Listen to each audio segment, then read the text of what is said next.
ঢাকা ৮ আসনের সংসদ সদস্য ও প্রধানমন্ত্রীর রাজনৈতিক উপদেষ্টা মির্জা আব্বাসকে অপরাধমূলক ভয়ভীতি দেখানো সহ মানহানিকর বক্তব্য দেওয়ার অভিযোগে এনসিপির মুখ্য সমন্বয়ক নাসির উদ্দিন পাটোয়ারের বিরুদ্ধে মামলা করা হয়েছে।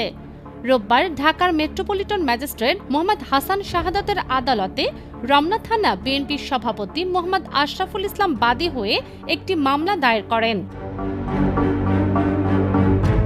মামলায় বাদীর অভিযোগ, নাসির উদ্দিন পাটোয়ারি ত্রয়োদশ সংসদ নির্বাচনে হেরে যাবার পর সামাজিক যোগাযোগ মাধ্যম এবং বিভিন্ন অনলাইন পত্রিকার মাধ্যমে মির্জা আব্বাসের বিরুদ্ধে মানহানিকর বক্তব্য ও হুমকি দিয়ে আসছেন।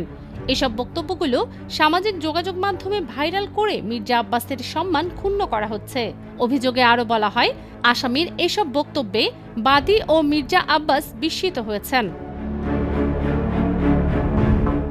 নাসির উদ্দিন পাটোয়ারি উদ্দেশ্য প্রণোদিতভাবে একের পর এক মিথ্যা ও বানোয়াট বক্তব্য সামাজিক যোগাযোগ মাধ্যমে প্রকাশ করে সকল প্রকার শিষ্টাচার, সভ্যতার রীতিনীতি লঙ্ঘন করেছেন বলে অভিযোগে উল্লেখ করা হয়।